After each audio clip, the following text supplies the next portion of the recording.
Hello and welcome to how to use a Ouija board. Now if you're watching this video I'm sure you all know what a Ouija board is, but if you don't, this is what a Ouija board is. It's a board made of wood or cardboard or whatever normal board games are made of. It has this design on it. It has it's usually a creamy yellowy colour. They can be black, they can be any colour really. But then you have the alphabet on it.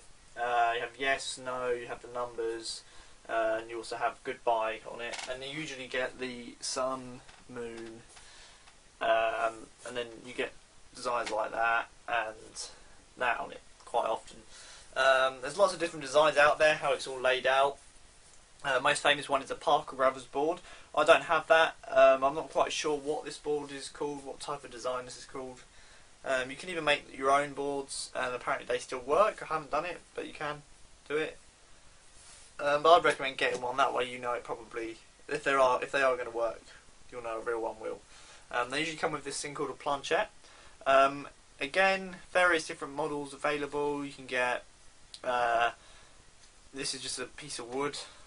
It's just got a hole cut through it. You can get plastic ones, glass ones, obviously wood ones. Loads of different designs available. But they all work in the same sort of way. Now there's lots of stories associated with Ouija boards about bringing demons into your house and things like that. I don't know what to believe. There's a lot of stories that say there is. In fact, there's too many stories not to dismiss it. But I haven't had any experiences yet with the Ouija board, so I can't validate any of them stories. But I do think there is something to the Ouija board, something paranormal to the Ouija board. And hopefully one day myself or someone else will find out what actually happens. But it's basically, the idea of it is spirits use the board to communicate with you by spelling out things, etc, etc. But like I said, if you're watching this video you probably already know what a Ouija board is. So now on to actually how to use a board. So if we just put the camera here. Right, so here we are. The board's there. Lie it down on a flat surface. It can be your lap or whatever, but I just like to lay it down on a table when I'm doing it. Have its face square onto you, so you can see all of it. Basically, what you're going to do is you're going to get the planchette. You can put it anywhere on the board you like. You can put it here.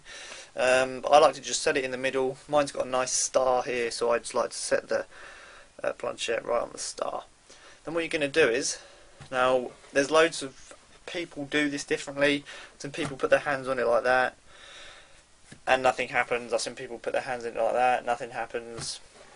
Basically, if you put your hands on too heavily, it's not going to be able to move.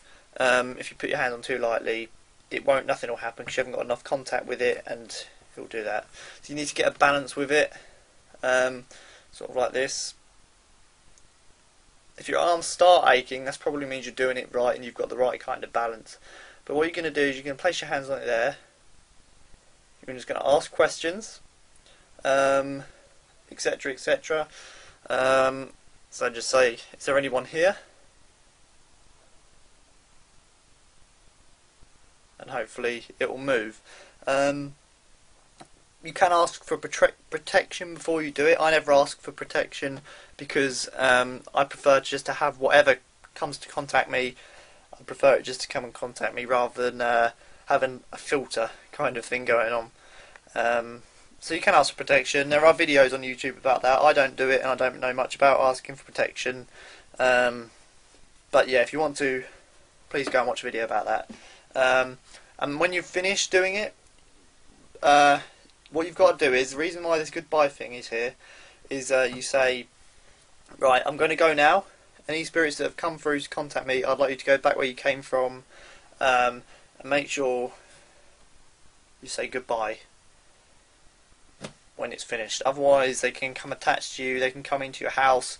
And that's the reason why so many people say their house is haunted after using a Ouija board, because they don't close the board properly, and that's called closing the board when you do that.